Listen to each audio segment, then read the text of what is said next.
So our senior editor Pallavi, Ghosh and CNN News 18's Arunima is joining us on the broadcast. They will take us through what can be expected in the parliament today, since it's a big day as Prime Minister Modi is going to address the parliament on the no confidence motion. Pallavi, over to you. Thank you so much. And today, of course, is a big day, the penultimate day of the no confidence motion. And of course, the big bang speech we are going to hear today around 4 p.m. is the Prime Minister.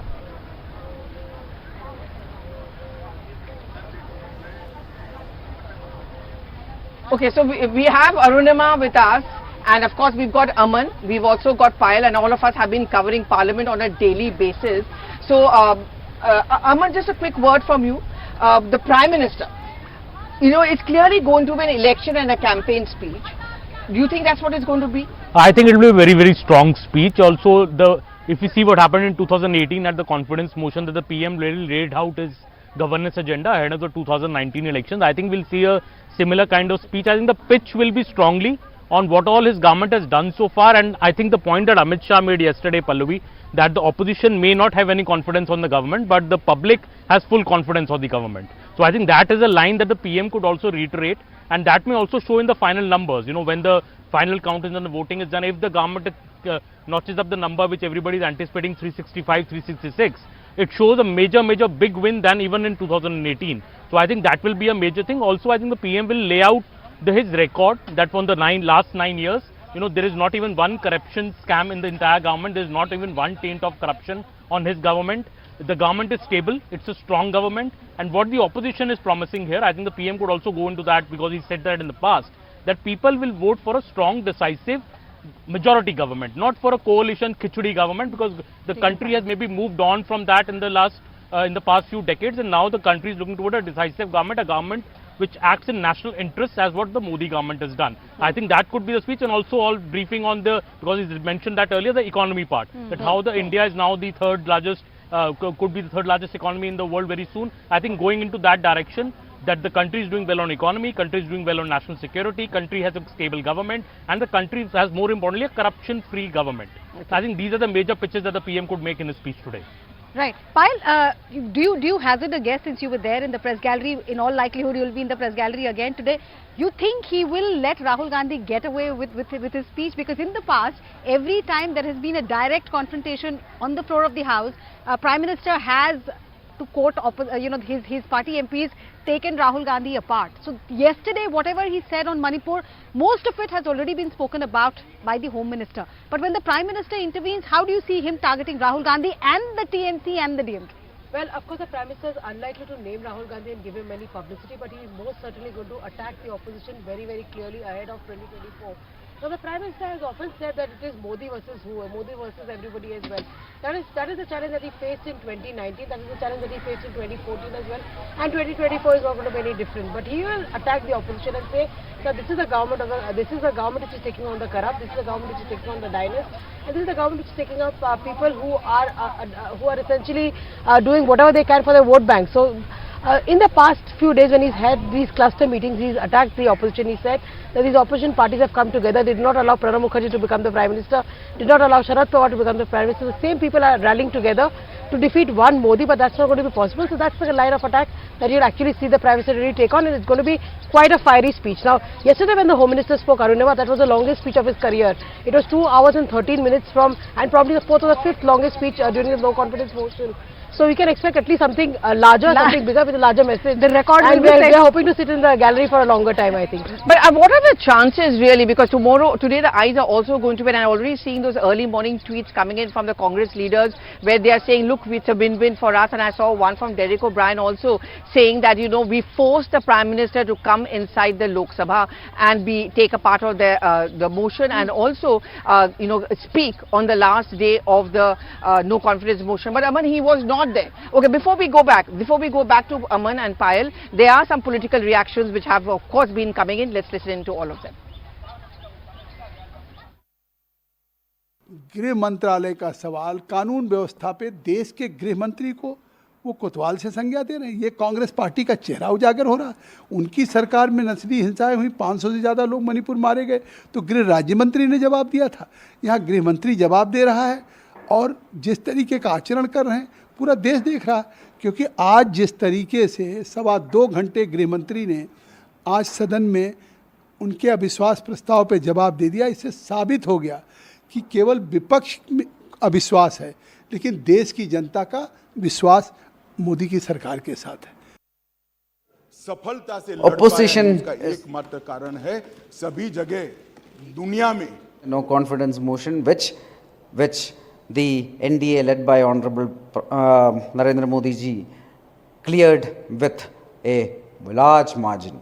I can assure you that in this no confidence motion, the NDA led by Modi ji will be winning by a more comprehensive margin, and Mr. Rahul Gandhi coming back to the parliament is only going to increase the divisiveness among the opposition parties, and it is only going to increase the margin of failure the opposition is going to have in this parliament session. What he said in the house is most of the time he goes to the previous incidents. Previous incidents were from Jawaharlal Nehru to Monsoon Singh period. There are a lot of clashes, lot of killings, lot of other incidents which was happened in the past. He only emphasized that only. We are discussing the present situation of Manipur. Honorable Supreme Court also sent the team for the peace and normalcy. He never said anything about the present situation. He never said what is the action has been taken from Government of India for the peace and harmony. So you heard the political reactions there. Just to sum up quickly what happened in Lok Sabha yesterday, Rahul Gandhi spoke, and everybody knows that how he spoke about Manipur issue, but he also spoke about his Bharat Jodo Yatra, about how this arrogance of power ultimately leaves you.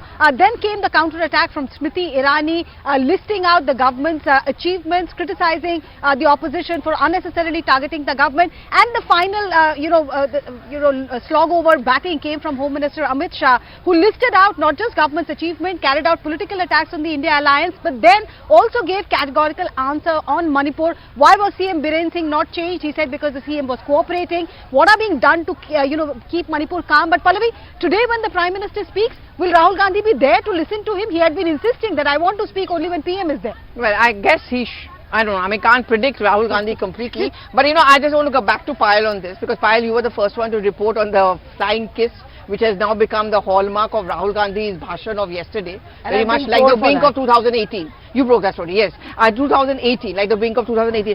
Do you think the BJP wants to build up on this today? That's one. Second, yesterday you used Smriti Irani to counter Rahul Gandhi. Today, is it going to be Jyotiraditya Scindia, at one time one of the best friends, to use Rahul Gandhi's words, he could walk into my house without an appointment? Well, like I said, before the finale comes in and Prime Minister Narendra Modi speaks, there are going to be quite a few spokespersons, your people speaking from the BJP front.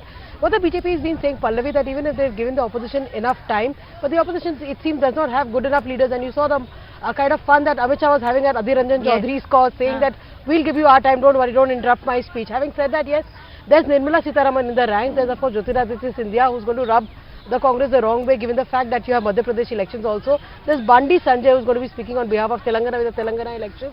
So quite a few speakers as we build up to that. And they've all been carefully chosen. Absolutely. There are region-wise, there has been region-wise selection of the leaders.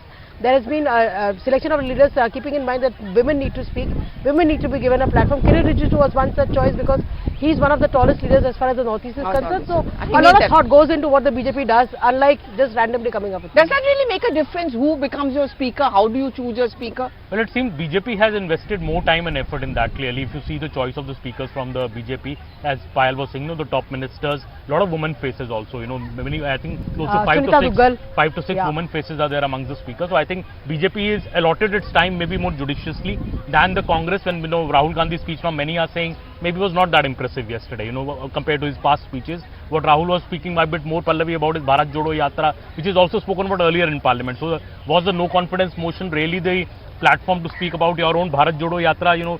The questions are being raised on that also. But in a way, it was not that heavy a speech. And I think when the Prime Minister speaks today, we will see that difference. The PM is going to make a larger governance agenda and also expose the Congress. And I think this point of the opposition that we are bringing we want the PM to speak in the no confidence motion. That is why the motion has been brought, not to defeat the government or to show the numbers. I think that Manipur has been comprehensively answered by Amit Shah yesterday for over 2 hours. And I think the most important point, where Arunima, the opposition demanded, and Rahul said that why has Biren Singh not been removed? I think very categorically answered by the Home Minister yesterday. Pallavi, one thing, and all of you can tell me if that's what you think also. They started off with Manipur. Gaurav Gogoi started the motion with Manipur. But if you see the other speakers, it's not as if the no confidence motion discussion has been kept on Manipur only. They have digressed to other issues and so have the counter from the other side also. So if the no confidence motion was only to have 3-day long discussion on Manipur, that is not what has happened. But I think the Rajya Sabha was, I think, more into, kind of focused on that. Because they clearly said it in Rajya Sabha, we want a discussion on Manipur. The moment you open the ambit to call it a no confidence motion, and I remember in 2018, that's exactly what happened. It was supposed to be on that Andhra special status, that CDP motion. But barring that, everyone touched on it. See, when you're moving very closer to the Lok Sabha election, I guess you use the no confidence motion platform to kind of pitch yourself as a campaign for 2024. Right, and why give Modi that platform? That's a question that a lot of friendly opposition parties are asking, that he's going to really literally quote-unquote roger them, And there were smaller parties, Pallavi, who raised very critical issues like price rise, like issues concerning the masses, that there are no jobs. All of these issues could have been a bigger issue and probably a more connected issues with the masses in the run-up to 2024. Again, a missed bus by the Congress and the principal opposition parties. Well, I guess that's everyone's way of looking at it. If you listen to people in the Congress party, the TMC, they are very gung-ho about the fact that at least we're getting the Prime Minister to speak. But the best part is that Prime Minister was not there on the first 2 days of the no confidence motion. So this so-called purpose of the opposition parties has also not been served. But I think when the Prime Minister speaks today, he would come prepared. I mean, even if he was there in his office, you could actually see him name the members that you said this, you said this, and this entire focus, I think that is very clear, that the counter from BJP on the India alliance is how different they are. There are no ideological commonalities. They have attacked each other in the past, and now they are all coming together only with one agenda: Modi hatao. Absolutely, and I think that suits Mr. Modi, and the endeavor to pitch a fight that Modi versus the rest. Like his famous words in Parliament that "Ek akela sab pe bhari pad raha hai." I think that suits Mr. Modi a lot, and he's going to make that pitch that the NDA alliance is more a natural alliance. It's been there for many years, and it's a natural people aligned on the same kind of principles. Even BJD and Jagan's party have backed the BJP in this confidence motion, though they are not a part of the NDA, but still. On the India side also, I think the BJP has a very clear view that India नाम देने से आप नहीं जीत पाएंगे. अगर आप election जीत पाते तो बिना इंडिया नाम दिए भी आप जीत जाते.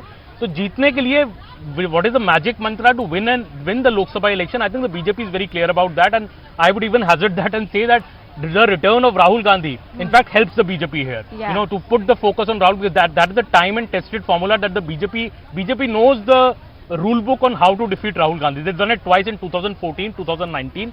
So to take on Rahul Gandhi is something that the BJP knows very well. Rahul, Payal, that suits the BJP? Like they would want to make a Modi versus Pallavi that they wake up each morning and pray for Rahul Gandhi's good health because they feel that he's the biggest star campaigner in that respect as well. And that is one of the reasons you saw Amit Shah say that Rahul Gandhi was lost 13 times, but he failed each and every time as well. So that's going to be one thing which really suits them in the run-up to 2024. Because again, the challenge for the opposition parties will be who's the leader amongst them. There's Sharad Pawar, there's Mamta Banerjee, there's Stalin, there's many other leaders as well. But if it is, if you guys just give me a moment, because once a close ally of Rahul Gandhi, now his biggest critic, Himanta Biswa Sharma has also spoken on this issue. He's also a face of Northeast, so to say. So when Manipur is being debated, what does the Assam Chief Minister has to say? Let's listen in. During the long 60 years when Congress party was in power, they have negated all the principle which Gandhiji has advocated during the freedom movement. Gandhiji disowned dynasty, they promoted dynasty. Gandhiji worked against inequality, but they have made our society unequal so that they can nurture a particular people as their vote bank. Gandhiji worked for Swadeshi, but they have only relied our economy, or they have mortgaged our economy to the foreign power during their 60 years of ruling or 60 years of power. Well, Hemanta Biswa Sharma certainly made Rahul Gandhi's Piddi very famous, and along with Jyotiraditya Scindia, Hemanta Biswa Sharma, I guess that's really the BJP strategy. We were also talking about this entire campaign which has been started by the BJP yesterday of Quit India, and the coinage of the word Quit India corruption, Quit India dynasty, Quit India appeasement. The Prime Minister is going to play on the words that India front is not really representative of India, because yesterday I heard Smriti Irani also say that, you know, Rahul Gandhi is not India. Both of you. First Aman and then Payal. Absolutely. See, I think I would say that this coinage of the word India did bother the BJP for a bit when it was coined. I would be very clear about that, because and then there was a counter to that, and that is why I think the BJP thought through it, and now when they say Quit India, it's a very, very smart coinage. And also, see, and they're not calling it India. When the BJP leaders they're calling it UPA. They're calling it UPA. So that shows that maybe a bit bothered the BJP when it was coined, and it was a smart coinage, as I say, and there was a fight on who coined it. Was it Rahul Gandhi or was it Mamata Banerjee? But I think the larger point that the BJP feels कि ऐसे coalition से आप जितना मर्जी coalition बना लीजिए, और बड़े states में, in big states में, how will you divide seats? Will Samajwadi Party leave seats for the Congress like Pallavi in UP? Will there be an alliance in Andhra Pradesh? Andhra Pradesh already turned saffron with both the TDP and the Jagan's party siding with the BJP on the no confidence motion here. What happens in Bengal? Will the TMCs leave seats for the Congress there in Bengal? So there are lots and ifs and buts, and the joke now in the BJP is that who will be the first to quit India, you know, which will be the party to, many say it may be Aam Aadmi Party, you know, will this leave seats for the Congress in Delhi, for example. Shah said it on the floor of the House. Yes, exactly. Yeah. So who will be the first one to quit India, you know? So that is all. I think the key will come. See, it's a good, as I think Pallavi is mentioning yesterday, this is a good honeymoon period for the India.